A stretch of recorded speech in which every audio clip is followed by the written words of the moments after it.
Hello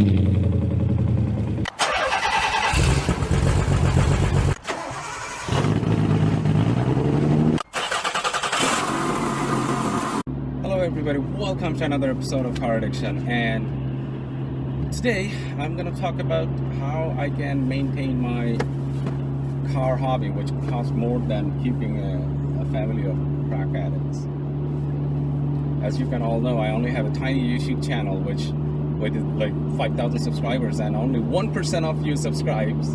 Everybody else watches and doesn't click the subscribe button, so please hit the subscribe button. It really helps me to grow the channel and helps me with a little bit more funds to actually do the shenanigans and get more content back on the channel. So if this is your first time in my channel, I'm a huge Nissan enthusiast. I have a couple of 300 ZX or 32 Skyline, an MR2, I don't know why I have that, an Xterra, which is possessed by the demon himself.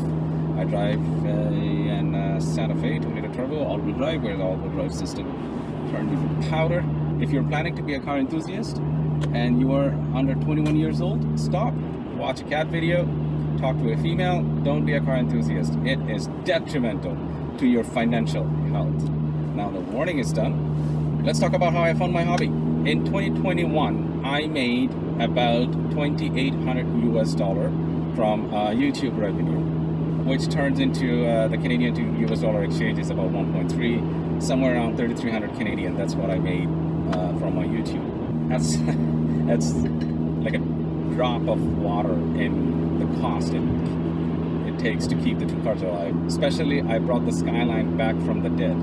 So last year, the Skyline project itself, including the car which was bought the year before, around December, so we can say 2019, it cost me about $13,500. Where am I getting this money? And you may say like, oh, I work for a company and they pay me. Well, the agreement between me and my wife is I'm not allowed to touch my income. I have to find creative ways to make money, and then I can spend it on the cars. Yeah.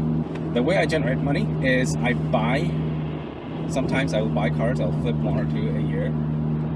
But the most I make money from is I buy old, beat up, or crusty, unusable 300 ZX, NA or twin turbo, or any kind of Skylines, and I part them out. That's where I make the most money. If you are a regular viewer on my channel, you will notice in my videos there is a wall of tires because last July I bought a storage shed full of winter tires and I was flinging them left, right, and center and made a lot of money from there too. So the way I make money is I buy old 300 ZX. Sometimes I trade parts to a better part, which in return makes me more money. As an example, I sold a part to somebody and he didn't have money. So what he did, he gave me a set of rims. They're really good quality SSR GT7, which is also a very rare rim. And in a bit, you're going to see a clip of me selling these rims to another enthusiast, and he was just test fitting them just to make sure it clears his Akebono setup. So yeah, that's what I do. Let me show you what I did very recently. I have a whole interior of a car. The wiring harnesses and stuff, like it was full to the brim, and my passenger seat was all covered, and I just started taking stuff out. Look, I got a Z32 engine and a tranny in my Santa Fe. It is sitting low. This is like I gotta unload it ASAP before it does more permanent damage in my suspension. Well, it is not my first rodeo, so let's see. I got these SSR GT7 rims as a parts exchange a couple of days ago. And the gentleman over here is test fitting it to see they will clear the big break he has in his car. So that's another thing I do. I not only sell parts, I actually take parts in, things that I believe that is gonna make me some extra cash. And all right, I am at a shop called Tuner Z. A friend of mine, Amin, and a bunch of other guys, they started this shop a couple of months ago.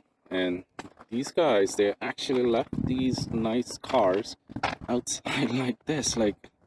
Serious, man. That's an expensive set of rims, which I wanted. I just couldn't agree to a price. Yeah. Put these rims back. Yo, Keanu. Here's Keanu. Coming back to work late. You're coming to work late? I mean, he's giving me a hand, helping me separate the tranny. I'm doing it all myself. No. Like, Yes, he's doing it. He's doing it all by himself. I'm just watching. So we're interested to see what clutch comes out of it. Did we miss a bolt? I think that there's 2 bolts in the bottom. No.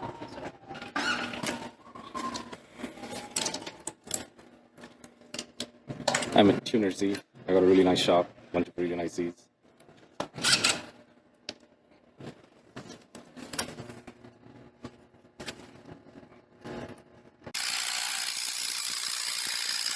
There's proof my hands are dirty. I'm helping Amin. Even though he doesn't want to accept it, I am helping. There's proof. So You rubbed it on the ground? yeah. So the stupidest thing was I was just showing him this gauge cluster. I dropped it on the ground. I cracked the whole thing. It's a perfectly good cluster. So I decided to give it to him with the motor, you know, because I'm a nice guy. This is good. Yeah, this is good. So I can buy the. Yeah. This is good. Because I need a clutch kit for my 32 Skyline, which is the same kit as an NA Z32. Oh my god, you see? Oh, the springs are even. Oh shit. Yeah, but What brand is that? you see the springs are literally digging into the plate. No brand. Could be eBay clutch. No. Think so? I don't know, but see how it's been rubbing off on the rivets? Yeah. So that would feel that. Mm-hmm. Yeah, it's Not right there. not a good idea to use this at all. Probably not. That's almost up. Mm-hmm. And it's just the way these things are digging into the Yeah, you want crazy. He did tell me the clutch was very aggressive. I guess he clutch kicked the shit out of it. Oh, yeah. 0.98. Yeah. Alright. We found the brand name for this clutch. It is just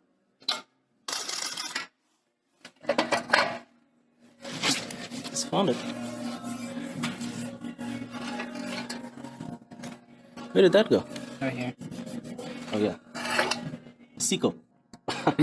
That's like $98 for a clutch. And made in India. Represent. I hope they didn't, but we're here now. Now we're back to a different motor, tranny. That's a parts card that I had to deal with, Amin. He's keeping the shell, bunch of parts. I'm taking the tranny and bunch of parts. So.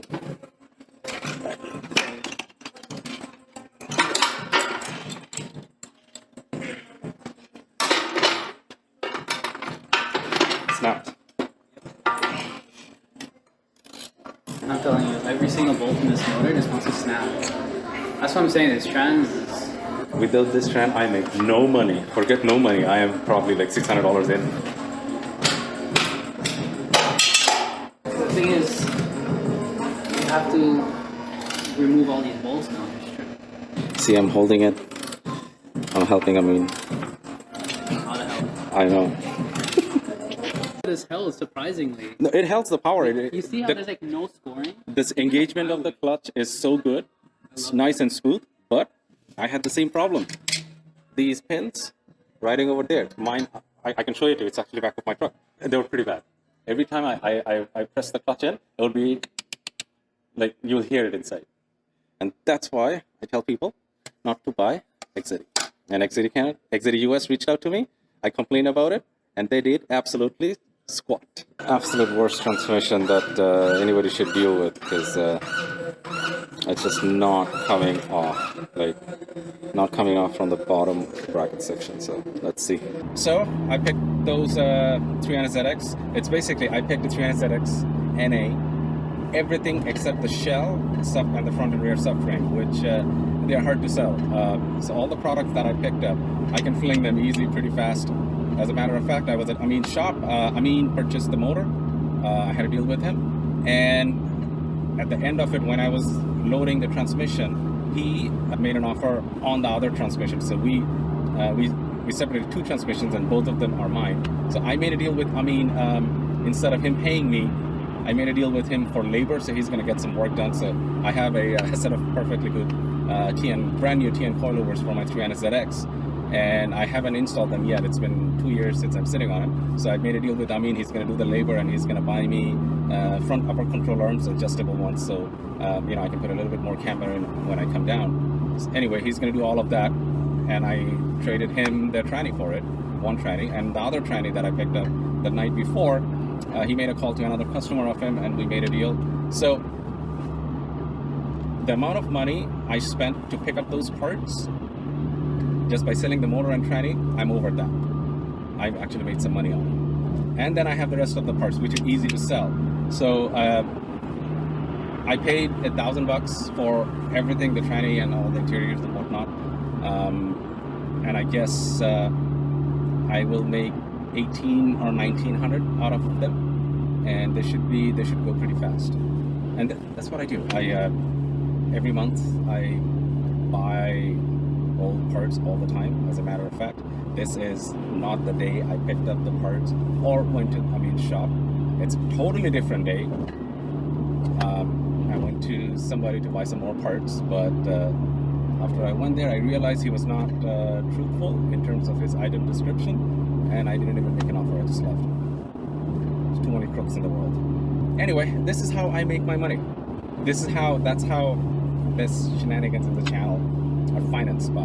And yeah, please hit the subscribe button and bell notification so that there's more than 1% of my subscribees are watching this video, and that actually really motivates me to make more and more videos. And there are a lot more content I can put it out in the interweb, so you guys can enjoy yourselves, or I make a lot of DIY videos that may help you guys. So hit the subscribe button and stay tuned.